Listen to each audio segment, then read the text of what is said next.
This video is about German case, particularly dative. Case is really important in the German language. You learned that in the video about nominative and accusative case. This time we are learning dative case. Remember, case is like the NFL. This time we are going to learn about the dative team. On teams you have players. The same is true for case. Players are people in the NFL. On the teams, in case, the players are nouns and pronouns. Nouns and pronouns are people, places, and things. Nouns are easy to recognize in German because all nouns are capitalized. Pronouns that you know include ich, du, er, sie, es, wir, ihr, sie, and sie for nominative, and also the pronouns you learned for accusative on the video about nominative and accusative case. So who is on the dative team? In order to be a player on the dative team, you are the indirect object. After one of the prepositions, aus, außer, bei, mit, nach, seit, von, zu, gegenüber. After dative verbs, and examples include danken, gehören, glauben, gefallen, and helfen. Time with prepositions like am Montag, im Juli, in einer Woche. Or you are a noun or pronoun, there's no action in your sentence, and you come after one of the prepositions an, auf, hinter, in, neben, über, unter, vor, zwischen. The dative team, we're going to start with the indirect object. An indirect object is the person, place, or thing that indirectly receives the action of the verb. For example, you give me the cookie. You are the subject or nominative because you are linked to the verb, the person doing the giving. The cookie is being given, so it is the direct object or accusative because it receives the action of the verb. Me is the indirect object. Me is not being given to the cookie. Me gets the cookie. Me is lucky. Me is the indirect object because me gets the direct object. Since word order in German requires the conjugated verb to be second in a sentence and the subject to be either first or third, these sentences can be arranged in interesting ways. Below is an example. Ich is the subject, meiner Mutter is the indirect object, and Blumen is the direct object in each of the following sentences. The sentence is I give my mother flowers. Ich gebe meiner Mutter Blumen, meiner Mutter gebe ich Blumen, Blumen gebe ich meiner Mutter. All sentences have the same elements. We're also going to talk about the dative team prepositions. Similarly to the way accusative works, nouns or pronouns directly after one of these prepositions is the object of a preposition. These preps are dative preps, so the noun or pronoun after them will be dative. There's a special song to remember these prepositions, and it's the Danube Waltz. You would sing it aus, außer, bei, mit, nach, seit, von, zu, gegenüber, aus, außer, bei, mit, nach, seit, von, zu, gegenüber. You sing it this way so that you can remember them better. Let's look at some examples. Meine Freundin wohnt bei ihren Eltern. My friend lives with her parents. Du fährst mit dem Fahrrad. You drive or travel by or with the bicycle. Außer einer Bluse habe ich nichts zu tragen. Besides one shirt, I have nothing to wear. Note, only the noun or pronoun directly after the preposition is dative. Each noun or pronoun has its own case. In the third sentence above, einer Bluse is dative or the object of a prep. Ich is nominative in the subject. Ich is not dative just because außer is the first word in the sentence and all other words come after it. We're also going to look at dative verbs. Some verbs are just dative. For a complete list, look them up online. There are many. The noun or pronoun right after the dative verb is dative. For example, mein Freund hilft dem Kind. Das Kind dankt meinem Freund. My friend helps the child. The child thanks my friend. In the first sentence, the friend is nominative in the subject, and the child is dative, and after a dative verb. In the second sentence, the child is nominative in the subject, and the friend is dative, and after a dative verb. Gehören is a funny verb. It is really only used in two forms, er, sie, es gehört, and sie gehören.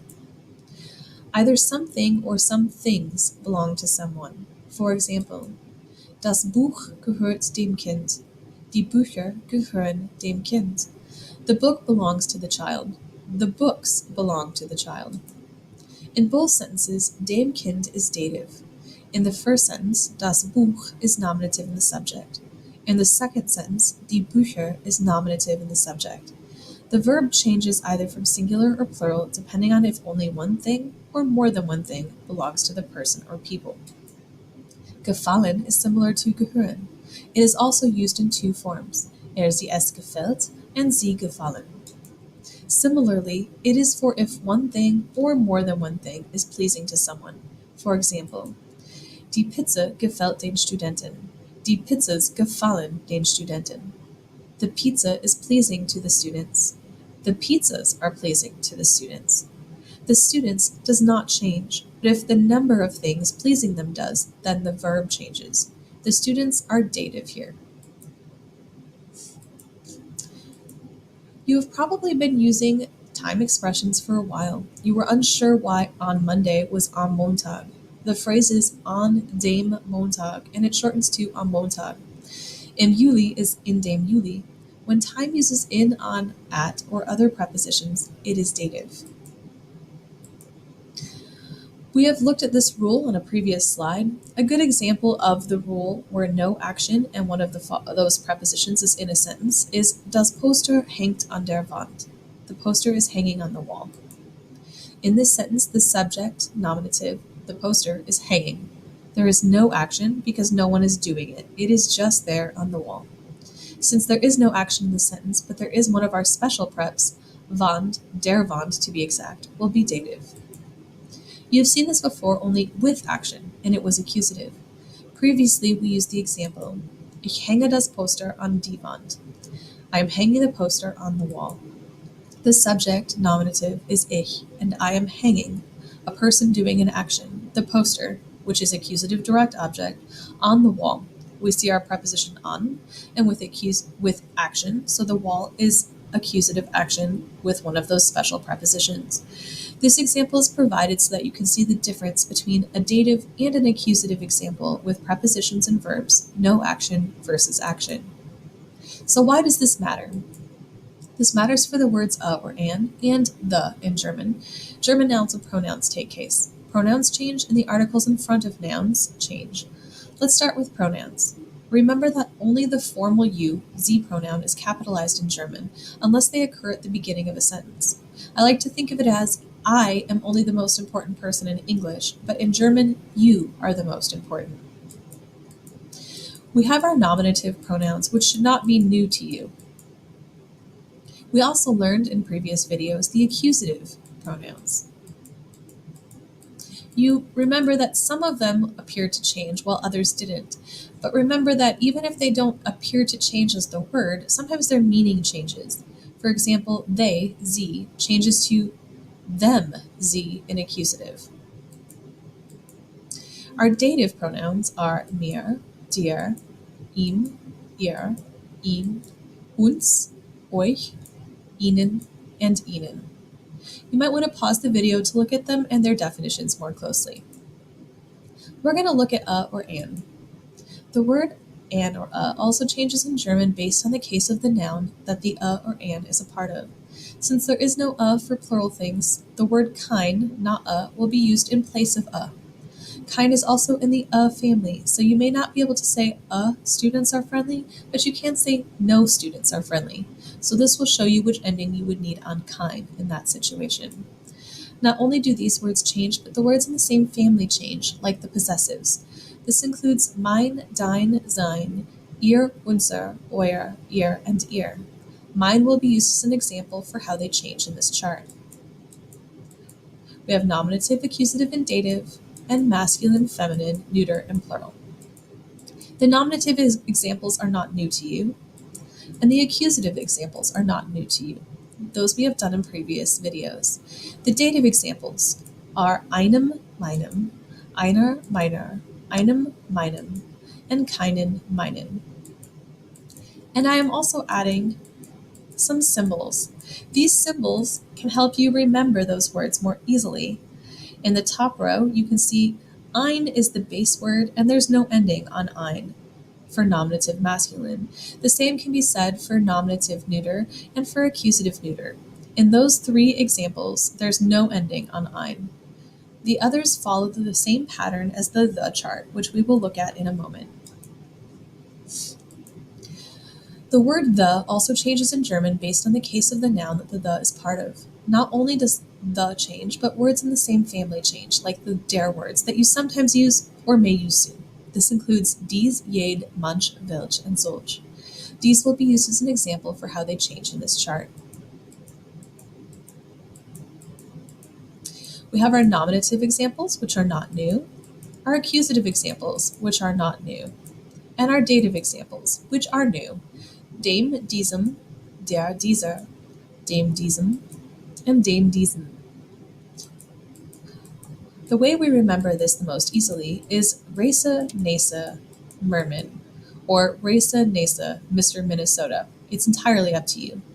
You can see that the letters correspond with the last letter in the words. Der gets an R, for example.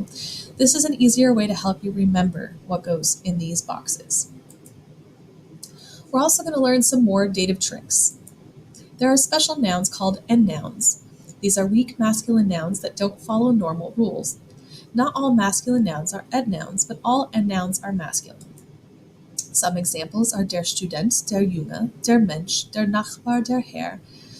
And these nouns like N a lot, so much so that they get an extra N in accusative and dative forms. For example, der Student in nominative becomes den Studenten in accusative and dem Studenten in dative. The word Studenten above is still one singular male student, but it is like the words say, hey, I changed to Dane and then I decided that I wanted to keep my N. Once you give it an N, it will not give it back to you. It's kind of a little bit selfish. There are a lot of N nouns, but the 5 above are common ones. If you look up one of these words in the dictionary, it might look like this, der Junge, N. One of these is the plural symbol, and the other is there to show you that Junge is an N noun. Mensch gets En, Nachbar gets N, and Herr gets N. These are just some examples of N nouns. Also, there are tricks for dative plurals. There's one more rule to know about, and that is that dative plurals also get an N. This happens to all dative plural nouns except those ending in N or S already. For example, ich telefoniere mit den Frauen. Ich telefoniere mit den Kindern. Ich telefoniere mit den Männern. You can see Frauen, Kinder, and Männer are the normal plurals. You can see that some of them got Ns. We also have ich telefoniere mit den Freunden. Freunde is the normal plural for friends. Freunden is the dative plural. Ich fahre mit den Autos. Ich fahre mit den Fahrrädern. Ich fahre mit den U-Bahnen. In all the sentences above, the noun at the end is dative because of mit. The original plural is after the in parentheses, and you can see if it added N or not. A lot of times students believe a plural to end in N only because they have seen it in dative. For example, the plural of one friend, Freund, is Freunde, not Freunden. It is only Freunden in the dative case. This is the end of this video. Remember that you can also pause the video and rewatch it so that you can help yourself learn these words.